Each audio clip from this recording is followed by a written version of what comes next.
তিনি বলেছেন, জামায়াতে ইসলামীর আমিরের নারীদের প্রতি অবমাননাকর বক্তব্য সারা দেশে তীব্র প্রতিক্রিয়া সৃষ্টি হয়েছে। তা ভিন্ন খাতে প্রভাবিত করতেই জামায়াতের আমির নতুন করে স্বাধীনতার ঘোষক ইস্যু সামনে এনেছেন।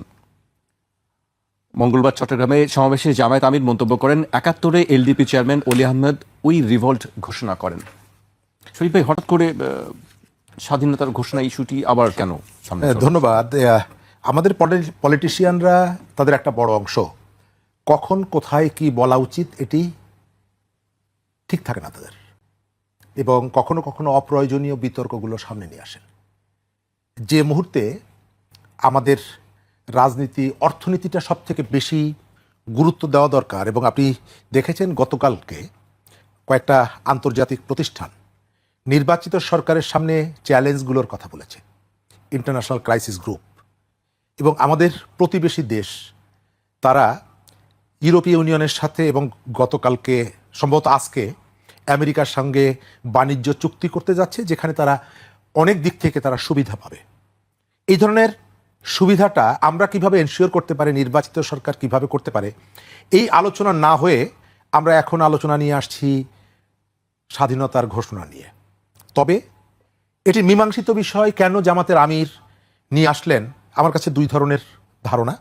একটা হচ্ছে যে গত কিছুদিন ধরে উনি বেশ কতগুলো জায়গায় বড় বড় ভুল করে তার দলের জন্য একটা নতুন নতুন বিতর্কের ফ্রন্ট ওপেন করে দিচ্ছেন।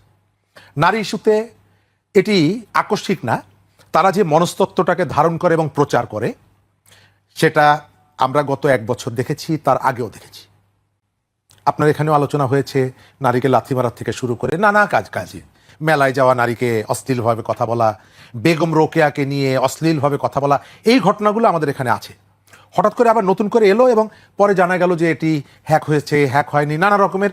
এবং আমাদের খেয়াল করবেন যে একটা ভুল বা মিথ্যা, এটি ঢাকার জন্য অনেকগুলো ভুল অথবা মিথ্যার আশ্রয় নিতে হয়। ইতিহাস বিষয়ক যে আলোচনাটা এই সময়কালে আপনি খেয়াল করে দেখবেন যে ইতিহাস চর্চাটা একটু কম, এবং তরুণ প্রজন্ম বা সাধারণ মানুষের মধ্যে তারা একটু প্রত্যাশা করছে যে আমি ইলেকশনের মধ্য থেকে একটা নিরাপদ দেশ আমি কিভাবে এনশিওর করতে পারি, একটা স্টেবল পরিবেশ কিভাবে এনশিওর করা যায়। হঠাৎ করে এই বক্তব্যটা নিয়ে আসার ভেতর থেকে এখন বিএনপি যদি এর কাউন্টার দিতে থাকে এবং বিএনপিকে ওই দিকে ঠেলে দেওয়ার ভেতর থেকে মানুষের মধ্যে আবার একটা ধারণা তৈরি করা যে দেখো বিএনপি আসলে ইতিহাস নিয়ে থাকতে চায়, এটা বিএনপির জন্য একটা ফাঁদ হতে পারে। কারণ যার সম্পর্কে বলা হয়েছে কর্নেল অলি ওই মঞ্চে ছিলেন, কর্নেল অলি কখনোই নিজের স্বাধীনতার ঘোষক এটা দাবি করেননি। দ্বিতীয়ত, কর্নেল অলি হচ্ছে চট্টগ্রামের একমাত্র নেতা যিনি শুধুমাত্র জামাতের সঙ্গে বিএনপির সম্পর্কের কারণে বিএনপি ত্যাগ করে গেছেন আরও কতগুলো যুক্তি দিয়ে। বিএনপির সাথে কর্নেল অলির যে দূরত্ব তৈরি হয়েছে তার পুরোটাই হচ্ছে জামাতকে কেন্দ্র করে, জামাতকে ইস্যু করে। এবং কর্নেল অলি দল ভেঙে নতুন যে দল গঠন করেছেন তখন যে বক্তব্য দিয়েছিলেন সেই বক্তব্যগুলো গতকালকের মঞ্চে জামাতের আমির যে কথাগুলো বলেছেন তার সাথে অনেকগুলো জায়গায় সাংঘর্ষিক। আমরা এই অবস্থায় ইলেকশনের যে জায়গাটা, আমি ওইখানে আসতে চাই। সরকার কি একটা ফেয়ার ইলেকশন চায়? আমার কাছে সেটি মনে হয় না। ভয়ের যে শাসন, এটি কেন ফিরে আসবে? এটি ফিরে আসার জন্য জামাত অপেক্ষা করছে, বিএনপি অপেক্ষা করছে। আমাদের আগামী নির্বাচনে সবথেকে যে ইস্যুটাকে নিয়ে এখানে সংঘাত সহিংসতা বাড়বে এটা হলো জাল ভোট।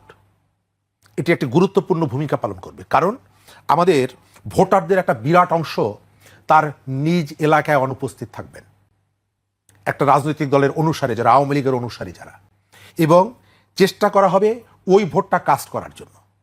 নির্বাচনের জয় পরাজয় এটি একটি গুরুত্বপূর্ণ ভূমিকা রাখবে, এবং যার যেখানে শক্তি আছে তিনি সেই শক্তি দিয়ে চেষ্টা করবেন এই ভোট ব্যাংকটা নিজের অনুকূলে নেওয়ার জন্য, অথবা তার কর্মীদেরকে দিয়ে এই ভোটটা যাতে তার দিকে বেশি আসে।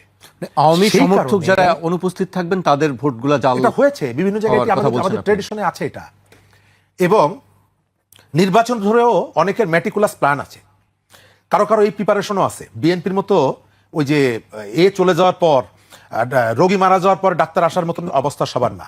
নভেম্বরের 10 তারিখে ভোটার মাইগ্রেশন এটি ক্লোজ হয়ে গেছে, তারা গত কয়েকদিন আগে গিয়ে বলছে কোথা থেকে এলো, এরা কারা, কোথা থেকে এলো, ওবায়দুল কাদেরের সেই বক্তব্যের মতো।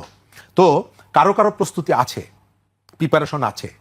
এই ভোটগুলোকে কিভাবে কাভার করা যায়। আমি যেটা মনে করি, সরকারের যে জায়গাগুলো আছে, পুলিশ প্রশাসন, শৃঙ্খলা বাহিনীকে সরকার নিজেই চায়নি যে তারা নিজের পায়ে দাঁড়াক। হবিগঞ্জের কথা মনে আছে? এই ঘটনার পরে পুলিশের মধ্যে যে ধরনের আত্মবিশ্বাসটা তৈরি হয়েছিল, আবার পুলিশ সেখান থেকে সরে গেছে। আপনি সন্ধ্যাবেলায় ধরলেন একজনকে, রাত্রেবেলায় আবার বিচারক খুঁজে বেড়াচ্ছেন, কারণ ভোর রাত্রে আদালত বসাতে চাচ্ছে জামিন দেওয়ার জন্য। তো এই যে ঘটনাগুলো, এই ঘটনাগুলো মানুষের মনের মধ্যে সংশয় এবং শঙ্কা তৈরি করছে। সরকার চালাকি করছে।